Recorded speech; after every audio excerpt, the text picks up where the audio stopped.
रिश्तों का नया मोड़, एक माँ की कुर्बानी और सच का सामना। अरमान की खुशी के लिए गीतांजलि ने दी सबसे बड़ी कुर्बानी और उदयपुर आकर अभीरा को बता दिया मायरा का सबसे बड़ा सच।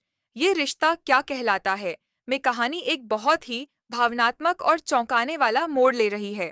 गीतांजलि को जब पता चला कि अरमान जिस महिला के घर में ठहरा है वह उसकी पूर्व पत्नी अभीरा है और वही मायरा की असली माँ भी है, तो वह स्तब्ध रह गई। शुरुआत में उसे गुस्सा आया और डर लगा कि अरमान और मायरा उससे दूर न हो जाएं। लेकिन अरमान के ये कहने पर कि उसका दिल सिर्फ अभीरा के लिए धड़कता है, गीतांजलि ने खुद को संभाला और एक बड़ा फैसला लिया। वह अरमान को उसकी असली फैमिली लौटा देगी। गीतांजलि मायरा को लेकर उदयपुर पहुंची। अभीरा उसे देखकर चौंक गई और मिलने से भी मना कर दिया। तभी गीतांजलि ने शांत स्वर में कहा, मैं तुम्हें कुछ ऐसा बताने आई हूँ जो तुम्हारी पूरी जिंदगी बदल देगा। उसने अपने बैग से पीहू, मायरा की बचपन की तस्वीर निकाली। अभीरा कांप उठी। ये तो मेरी बेटी की तस्वीर है। तभी मायरा भी आ गई। गीतांजलि ने मायरा का हाथ पकड़कर अभीरा के सामने लाते हुए कहा, ये यही है तुम्हारी बेटी, यही है तुम्हारी पीहू। अभीरा सन्न रह गई, आंखों से आंसू बहने लगे। उसने धीरे से मायरा की ओर बढ़ते हुए पूछा, तू मेरी बेटी है? मायरा भी यह सुनकर स्तब्ध रह गई।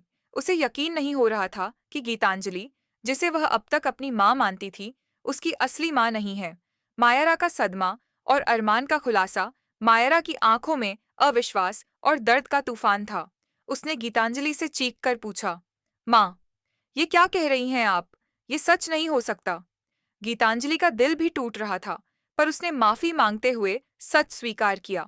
अभीरा घुटनों के बल बैठकर मायरा के पैरों को पकड़कर रोने लगी। मेरी बच्ची, मेरी पीहू, मैंने तुझे हर जगह ढूंढा। मायरा पीछे हट गई। उसका दिमाग चकरा रहा था। तभी अरमान भी वहां आ गया और यह सब देखकर हक्का बक्का रह गया। मायरा, पीहू, वह बुदबुदाता है। गीतांजलि ने अरमान की तरफ देखकर कहा, अरमान, मैंने तुमसे हमेशा एक झूठ छुपाया। मायरा, ये तुम्हारी भी बेटी है, तुम दोनों की बेटी। अरमान को जैसे जोरदार थप्पड़ लगा हो। पीहू, उसकी बेटी पीहू जिंदा है और इतने साल उसके पास थी? अरमान लड़खड़ाया। उसे अभीरा से हुए झगड़े और अभीरा के इस्तीफे की याद आई। तुमने तुमने मुझे ये बात क्यों नहीं बताई अभीरा? उसकी आवाज में दर्द, गुस्सा और अविश्वास था। अभीरा खड़ी हुई, आंखों में दृढ़ता थी। तुमने मुझसे कभी विश्वास ही नहीं किया अरमान। मैं कैसे बताती तुम्हें कि मैं तुम्हारी बेटी की माँ हूँ, जब तुम मुझे एक पल को भी सुनना नहीं चाहते थे? मायरा चीख पड़ी। बस करो, ये सब क्या है? मैं कौन हूँ? मुझे सच जानना है।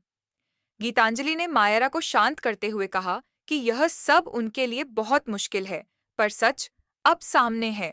उसने अरमान और अभीरा से कहा, अब फैसला तुम्हें करना है कि तुम अपनी बेटी को क्या दोगे, एक बिखरा हुआ परिवार या एक साथ रहने की उम्मीद। दादीसा का रहस्य और भविष्य की राह। तभी दादीसा घर में आई और यह हंगामा देखकर चौंक गईं। उनकी नजर मायरा पर पड़ी और वह पहचान गईं। पीहू। अरमान और अभीरा हैरान थे। दादीसा, आपको कैसे पता? दादीसा ने बताया कि उन्हें हमेशा पता था कि पीहू एक दिन लौटेगी।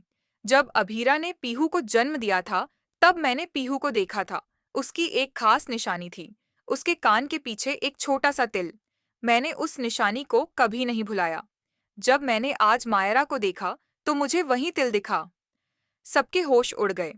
दादीसा ने इतने सालों तक यह सच छुपाए रखा था। दादीसा ने अरमान और अभीरा की तरफ मुड़कर कहा, मैंने ये सच इसलिए छुपाया क्योंकि मुझे लगा कि तुम दोनों कभी साथ नहीं आ पाओगे। लेकिन आज, जब पीहू खुद तुम्हारे सामने है, तो अब कोई बहाना नहीं चलेगा।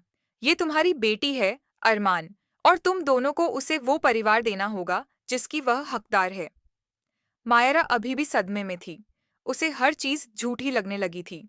वह रोने लगी और अपने कमरे में चली गई। अभीरा और अरमान एक दूसरे को देखते हैं। अब उन्हें मायरा को समझाना होगा और अपने रिश्ते को अपनी बेटी के लिए एक मौका देना होगा। गीतांजलि ने अपनी सबसे बड़ी कुर्बानी दी थी और अब उसे उम्मीद थी कि अरमान और अभीरा अपनी बेटी के लिए एक हो जाएंगे। सवाल यह है, क्या मायरा इस सच को स्वीकार कर पाएगी? क्या वह अभीरा को अपनी माँ के रूप में अपनाएगी? और क्या अरमान और अभीरा फिर से एक हो पाएंगे उस बेटी के लिए जो आज भी उनके प्यार की सबसे बड़ी पहचान है? जवाब मिलेगा बहुत जल्द। देखते रहिए ये रिश्ता क्या कहलाता है, क्योंकि अब रिश्तों की नई परिभाषा लिखी जाने वाली है।